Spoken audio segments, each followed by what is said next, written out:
Bom dia, irmãos. Muita alegria, né? Nós reunimos mais uma vez para poder estudar a palavra de Deus. É importante quando a gente se reúne, que a gente esteja junto com a família também nesses momentos para aprendermos juntos da palavra dele. Mas antes de nós começarmos propriamente o nosso estudo, eu vou pedir que você feche seus olhos para a gente poder orar, pedir a direção de Deus para esses momentos que nós vamos ter agora. A nossa aula não vai ser grande, né? Uma aula que é um pouquinho chata, né? O tema, um pouco difícil, mas a gente vai conseguir entender e ver que as verdades de Deus, elas são realmente absolutas. Então, vamos fechar os olhos, vamos orar. Pai, muito obrigado porque estamos reunidos em Teu nome para aprender da Tua palavra. Que o Senhor manifeste, ó Deus, a Tua presença no nosso meio agora. Que o Senhor nos abençoe, abra as nossas mentes, nossos corações para entender o estudo que vamos ministrar nesta manhã. Que sejamos, ó Deus, edificados com a Tua palavra. A oração que te fazemos agradecidos, em nome de Jesus. Amém. Muito bem. Para aqueles que não viram a aula passada, né, nós estamos estudando agora essa lição aí, ó. A palavra viva, né? Eu mesmo e os outros. O papel e o lugar do cristão em uma sociedade individualista. No domingo passado, nós tivemos a primeira lição, Criados por Deus, e nós vamos estudar hoje a segunda lição. Se você ainda não assistiu ou quiser rever, você tem os canais da igreja, né, que estão gravados lá esses materiais, que é no YouTube, né, IPB Cobilândia, e no Instagram, @IPB Cobilândia. Então, você pode acessar essas duas plataformas, né, que você desejar, para fazer a revisão da aula do domingo passado. Mas vamos lá. Então, o tema é A Verdade é Minha. Então, como nós estamos falando, né, nesse trimestre, estamos a falar sobre a questão de individualidade, então, o tema é bem profundo, né? A verdade é minha. O texto básico está em 1 Coríntios 15, de 3 a 8, que a gente vai ler, né, esse texto. Antes de tudo, vos entreguei o que também recebi, que Cristo morreu pelos nossos pecados, segundo as Escrituras, e que foi sepultado e ressuscitou ao terceiro dia, segundo as Escrituras, e apareceu a Cefas e depois aos 12. Depois foi visto por mais de 500 irmãos de uma só vez, dos quais a maioria sobrevive até agora, porém alguns já dormem. Depois foi visto por Tiago, mais tarde por todos os apóstolos, e afinal, depois de todos, foi visto também por mim, como por um nascido fora de tempo. Esses versículos, depois a gente vai trabalhar eles, né, com mais detalhe, então nós vamos passar adiante.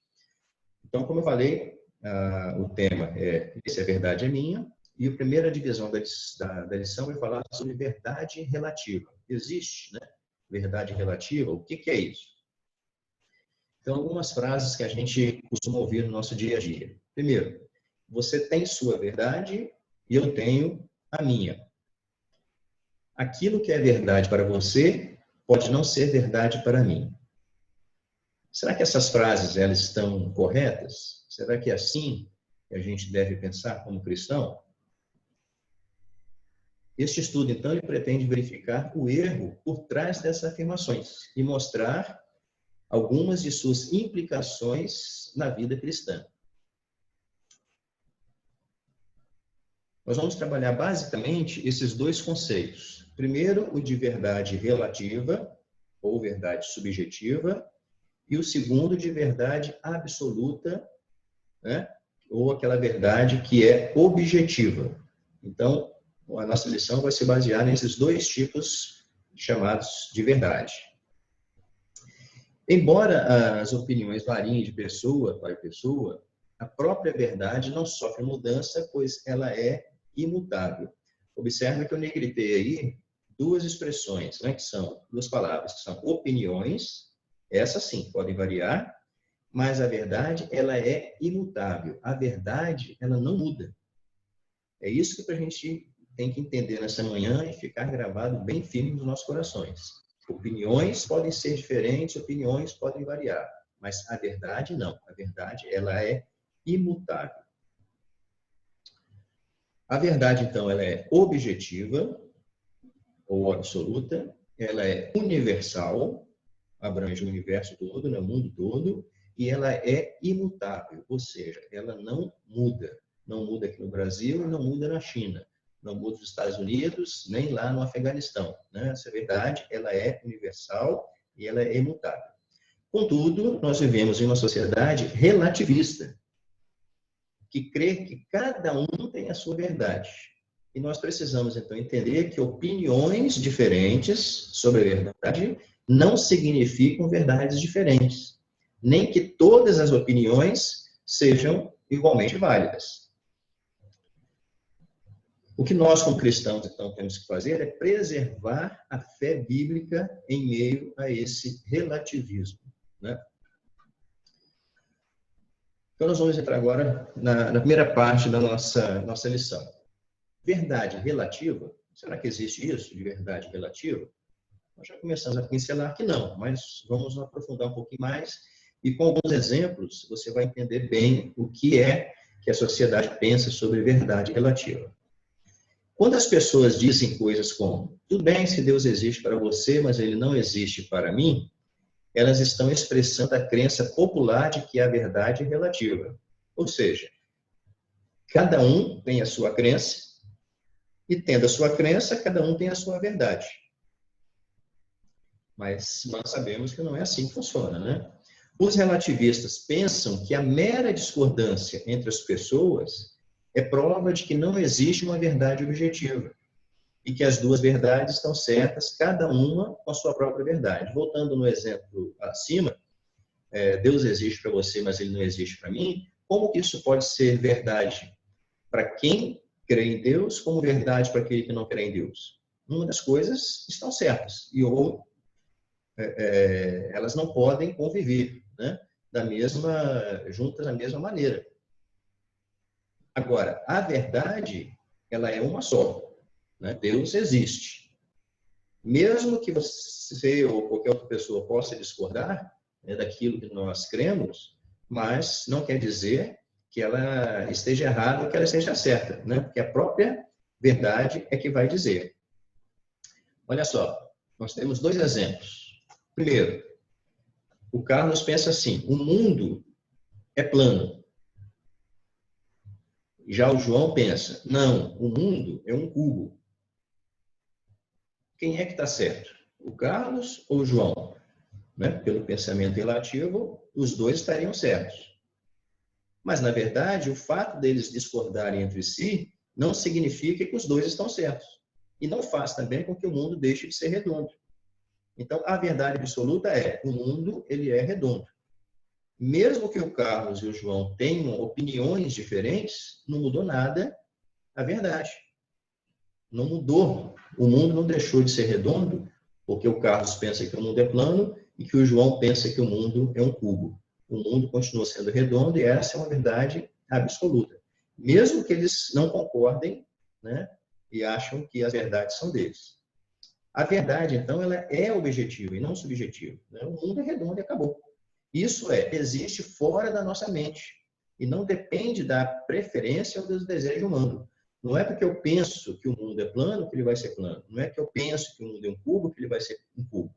Não, tem que ver o que nesse caso é a verdade absoluta. O mundo, ele é redondo. Um segundo exemplo. O Marcos, né, ele diz assim, ó, o Ford Mustang é o carro mais legal já fabricado.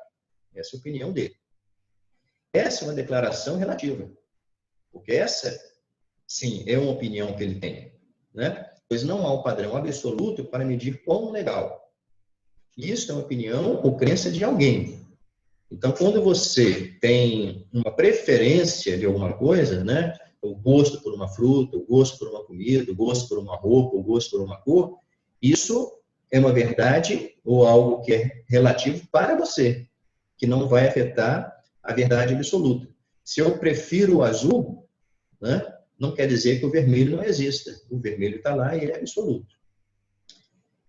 A Maria diz assim, há um Ford Mustang vermelho estacionado na frente da minha casa e é meu. Isso é uma declaração que a Maria faz. Como é que você sabe se essa declaração ela é absoluta ou ela é relativa? Você colocando ela em prova, em xeque. Primeiro, essa não é uma declaração relativa. Ou ela é verdadeira ou é falsa. Com base na realidade objetiva, nós podemos dizer, né, que ela é verdadeira ou é falsa. Se o Mustang na frente da casa for azul e não vermelho, a declaração é falsa, porque a Maria disse que o Mustang era vermelho. E se o Mustang, na cor vermelha, na frente da casa de Maria, pertence a outra pessoa, né, e ela disse que é dela, também é uma declaração falsa. Então, não corresponde à realidade. Então, é muito fácil a gente poder diferenciar daquilo que é verdade daquilo que é mentira, né? Ou seja, falso. De um modo geral, então, as opiniões são relativas. Agora, a verdade, não. A verdade, ela é absoluta. Eu posso gostar mais de um carro do que do outro. Isso é uma opinião minha.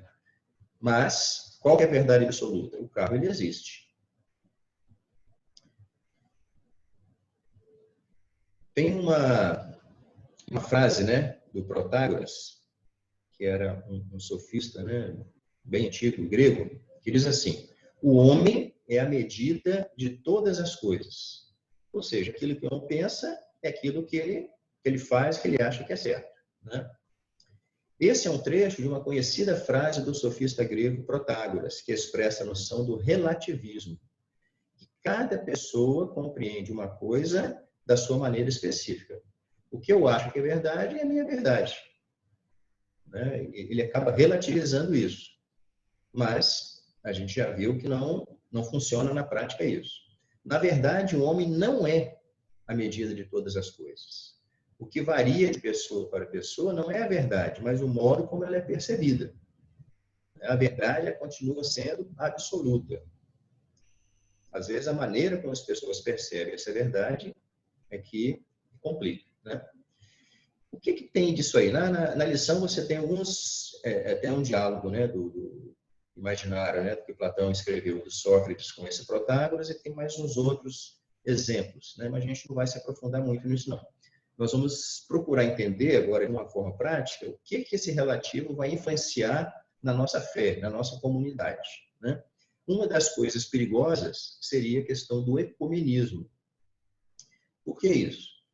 Olha a frase que geralmente a gente ouve também, né? Todas as religiões são iguais. Cada uma tem a sua verdade. O que importa é seguir com fé. Só que quando você vai dizer que o cristianismo ele é certo, né? O cristianismo está correto, eles vão dizer para você assim: não, mas todas são iguais. O cristianismo não está com absoluta certeza. Mas nós podemos ter essa certeza porque a gente tem a palavra de Deus que nos garante isso. O que a Bíblia diz? As religiões não são iguais. E, na verdade, a verdade é que não é verdade que todos os caminhos levam a Deus. O único caminho que leva a Deus é um só, e é Jesus. Lá em João 14,6, ele vai dizer isso. Respondeu-lhe Jesus: eu sou o caminho e a verdade e a vida, e ninguém vem ao Pai senão por mim. Jesus não faltou ali o caminho, mas ele era, né, o caminho. E se ele é o caminho, nem todas as religiões são iguais, porque as religiões apontam caminhos diferentes. O fato de os relativistas da pós-modernidade não acreditarem nisso, né, que Jesus é o único caminho, não vai mudar nada a realidade. A nossa fé tem que estar firmada naquilo que é palpável, naquilo que nós entendemos como sendo a palavra dele. Imagina que nós temos um livro escrito por um período de aproximadamente 1.600 anos, por mais de 40 escritores, onde do início ao fim é uma verdade só, uma verdade única, uma verdade absoluta, né? Comprovando a existência de Deus e comprovando o plano de salvação para nós. Então, mesmo que as pessoas tentem ou queiram desmentir a palavra de Deus, isso não faz dela mentirosa. Pelo contrário, do início ao fim, ela é uma verdade absoluta e não uma verdade relativa. Não é pelo fato do povo do Antigo Testamento, ou mesmo do povo do Antigo Testamento, ter uma visão do que era a palavra de Deus. Não, ela continua sendo a palavra de Deus ontem, hoje e sempre. Ela não muda, né? Ela é imutável. Segundo ponto, né? Que é a verdade objetiva, ou a verdade absoluta. A verdade objetiva na escritura e na vida diária. Então, nós vamos, nesse tópico, entender um pouco o que a palavra de Deus nos diz sobre verdade absoluta e o que isso influencia também na nossa vida diária, as verdades, né, ou a verdade absoluta. A Bíblia, então, do início ao fim, ela é repleta de verdades objetivas. Vamos ver alguns exemplos. Nós usamos a nossa introdução, que é 1 Coríntios 15, de 3 a 8. Vamos ver lá. Ó. Antes de tudo, vos entreguei o que também recebi, que Cristo morreu pelos nossos pecados, segundo as Escrituras. Observe aí que o apóstolo Paulo vai dizer que Cristo morreu pelos nossos pecados, segundo tudo aquilo que estava escrito. Ou seja, a Bíblia, desde o capítulo 2 de Gênesis, ele vai nos levar à figura do Salvador. Todos os livros do Antigo Testamento, até chegar na pessoa de Jesus Cristo, todos eles vão estar falando a respeito de Jesus, ou nos conduzindo, né, a respeito de Jesus, que ele é que viria, o Messias viria e morreria pelos nossos pecados. E que foi sepultado e ressuscitou ao terceiro dia, segundo as Escrituras. Novamente, ele aborda que precisaria que o Cristo morresse, né, fosse sepultado e ressuscitasse. Isso é o que Jesus andou conversando com os discípulos no caminho de Emaús, falando justamente sobre o que as Escrituras diziam a respeito dele. E agora, além do testemunho da própria Escritura, ele começa a dizer agora o testemunho daqueles que viram o Cristo ressurreto, né?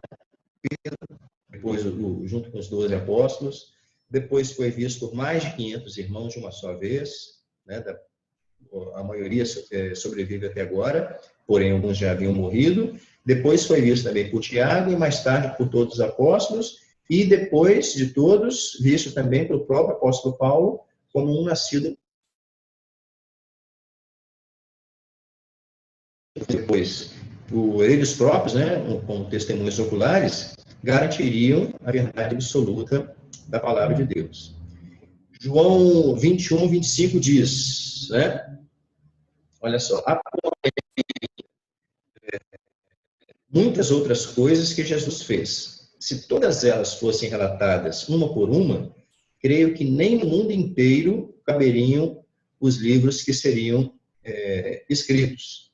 Então, os escritores, né, dos evangelhos criam que seus relatos eles eram objetivamente verdadeiros. Cada milagre que aconteceu e foi registrado foi por testemunhas que viram esses milagres que Jesus fez, né? 1 João 1, 1 e 2, mais uma vez, né, João vai enfatizar que a vida dos milagres é tocados, né? Olha o que ele diz lá. O que era desde o princípio, o que temos ouvido, o que temos visto com os nossos próprios olhos, o que contemplamos com respeito ao verbo da vida. Esse verbo da vida é Jesus, né? O João vai dizer lá também, no princípio era o verbo, e o verbo estava com Deus, e o verbo era Deus. E a vida se manifestou, e nós a temos visto, e dela damos testemunhos, e vô anunciamos a vida eterna, a qual estava com o Pai, e nos foi manifestada. Ou seja, João, um daqueles que foram discípulos de Jesus, né, que viram Jesus face a face, é que dá testemunho, que escreveu os relatos que ele fez, os milagres que Jesus fez. Realmente aconteceu. Quando Jesus curava um cego, ele curava o cego e o cego passava a ver. Não tem nenhuma relativização nisso aí, né? A vista foi dada ao cego. O coxo, ele passou a andar. Quando os pães foram multiplicados, uma multidão foi alimentada. Milagres que Jesus fez, né, que são verdades absolutas. Agora, exemplos na nossa vida diária, né, de verdades absolutas. Mesmo que os filósofos do relativismo rejeitem a existência de verdades objetivas, muitas delas fazem parte da nossa vida. Vamos ver alguns exemplos. O seu nome. Ah, meu nome é João, meu nome é Maria, meu nome é Simon, meu nome é Pedro, meu nome é Antônio. Esse é o seu nome. Isso é uma verdade relativa. Está lá na sua certidão de nascimento. Quando você vai comprar qualquer coisa, você tem que dar o seu nome, né? Nome e sobrenome. Então, isso é uma verdade absoluta. Ninguém pode mudar. Você não pode chegar agora e querer mudar o seu nome a cada momento. Não, seu nome é um só. A data do seu nascimento é a mesma coisa. No futebol tem o que o pessoal chama de gato, né? Que às vezes quer mudar a data de nascimento para poder ser beneficiado de uma maneira ou de outra. Mas o registro que está no cartório, a sua data de nascimento, ela está lá, é registrado e ninguém pode alterar. É uma verdade absoluta. O valor da passagem de ônibus. Se você chegar lá no Transcol, que hoje é R$ 3,90, se você chegar com R$ 3,50, você não vai conseguir passar. O trocador vai te pedir os R$ 3,90. Você, não, mas esse valor é relativo. É negativo. Esse valor é absoluto, é R$ 3,90, ou você me dá R$ 3,90 ou você não anda de ônibus. Então, são verdades que são absolutas na nossa vida. Valor da passagem, boleto que você tem que pagar todo mês, isso aí não é relativo, não, meu irmão. Isso aí é absoluto. O pós-modernismo, então, né, que, segundo aí os pesquisadores, aconteceu a partir da queda do mundo de Berlim, né, ele é ilógico e contraditório e também muito perigoso, porque tenta colocar na nossa mente algo que não existe, né? E ele tem sabotado a fé de muitos, especialmente no ambiente universitário. E aqui é que a gente precisa abrir os nossos olhos, né? Nós temos educado os nossos filhos, temos ensinado eles na escola, Deus, né? Ou mesmo no ambiente secundário, né? Quando ele vai fazer a escola, o ensino médio, ele é confrontado. Os livros de ciência, os livros de história, os livros de geografias, né? Essas ciências humanas, muitas das vezes querem contradizer aquilo que a palavra de Deus ela nos afirma. Começam a colocar em dúvida sobre a existência realmente de Jesus, começam a colocar em dúvida a como um homem. Então, essas questões de relativização da verdade, elas implicam e atacam constantemente a fé dos nossos jovens, nossos adolescentes, e a gente precisa estar atento a isso. Pois muitas vezes falta, né, como Pedro nos declara lá em 1 Pedro 3,15, o preparo para dizer a razão da esperança, a razão da nossa santificai a Cristo como Senhor em vosso coração, estando sempre preparados, olha só, sempre preparados para responder a todo aquele que vos pedir razão da esperança que há em vós. Então, irmãos, nosso culto, o nosso momento de adoração, a nós cantarmos, a nós orarmos, né? A nós louvarmos a Deus, mas no aprendizado, porque isso ele serve, né, para o nosso dia a dia. Esse sinal indica perigo, né? Esse triângulo aí. E essa foto aí indica ainda um cuidado muito maior, que é uma caveirinha que indica morte.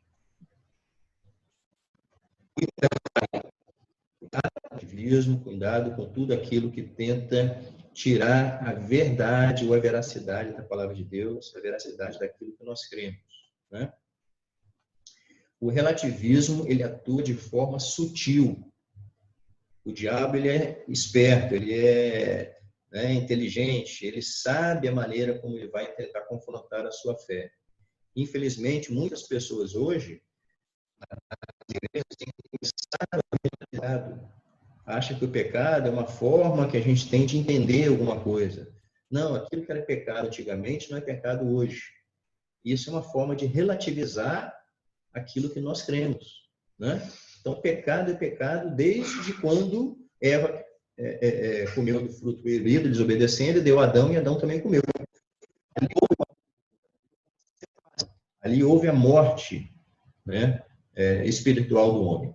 Então, o pecado, ele continua sendo pecado e vai ser pecado até que Jesus Cristo volte, quando aí sim, vai ser aniquilado de uma vez para sempre. Então, o relativismo atua de forma sutil, afirmando que cada um tem a sua verdade, de que todas as religiões são boas, de que tudo é relativo, que a verdade não passa de uma construção social, né, estruturada em torno de opiniões falíveis. A família, nós já vimos até a lição específica sobre isso, né? Família, como que é a família? Ela é composta de homem e de mulher e tem como objetivo ela gerar filhos. Isso é que a palavra de Deus garante. Ele é feito para durar até que a morte separe. O relativismo entra na sociedade e começa a mudar essa estrutura. Então, o até a morte o separe passa a ser relativo. Porque nesse período, um dos dois pode decidir, né, que não quer mais manter a relação e pede o divórcio. A Bíblia fala que é bênção os filhos, mas acaba que vai custar caro, que o filho vou ter problema depois com segurança do filho, e começa um monte de coisa, e aí opta por não ter mais filho. Começa a mudar verdades que são absolutas da palavra de Deus, que a gente começa a relativizar em torno de opiniões que são realmente falíveis. Então, o que é que nos dá segurança? O que é que nosso corpo segura? A palavra de Deus. A gente precisa se firmar nela. Contudo, o que nós afirmamos é que nada aconteceu com a verdade. A verdade continua sendo a verdade e ela é absoluta. Ela continua existindo e continua sendo verdade. A palavra de Deus não muda. Os 10 mandamentos que foi dados lá a Moisés há 4.000 anos atrás, ou quase 4.000 anos atrás. Quando diz que, o primeiro mandamento, não terás outros deuses diante de mim. Estão dizendo que Deus é Deus. Quando ele vai dizer que não deve matar, que não deve roubar, que não deve dizer falso testemunho, que nós devemos honrar pai e mãe, isso tudo são verdades. Mesmo que a sociedade queira relativizar isso, mas nós precisamos crer que ela é a verdade, ela continua sendo verdade e vai ser verdade até a segunda vinda de Cristo. Deus continua sendo Deus. Pecado continua sendo pecado. E precisamos de Jesus, que é o único caminho que nos leva a Deus, independentemente do que pensam os relativistas. O mundo pode pensar diferente, mas nós que conhecemos a verdade precisamos crer que Deus continua sendo Deus, que o pecado continua sendo pecado e que o único caminho que nos leva a Deus é Jesus. Concluindo então, irmãos, a ideia de que a verdade é relativa não se sustenta. A própria declaração, não há verdade absoluta, só faz sentido se for lida como uma verdade absoluta, né? Então, se o próprio relativista diz que toda verdade é relativa, então ele se contradiz porque uma verdade tem que ser dita, né? Não pode ser nada, senão seria tudo mentira, né? Acaba sendo uma ficção. A relativização da verdade é ilógica, perigosa e contraditória. Observe que ela é perigosa, porque começa a tentar mudar conceitos que são valiosos para nós e que, se nós não estivermos atentos, a gente pode embarcar nessa jogada perigosa aí do relativismo. Precisamos ter sempre em mente o caráter absoluto e factual, o fato da verdade. Só isso nos permitirá manter a vida e doutrina com bases lógicas. Então, quando a gente fala de fé, não é aquela fé cega, né? Mas é a fé baseada na palavra de Deus, que nós cremos que ela seja infalível, que ela seja a verdade absoluta. Então, que Deus nos ajude, que tenha misericórdia de nós e nos dê capacidade para sabermos discernir todas essas armadilhas, né, que vão sendo colocadas para nós.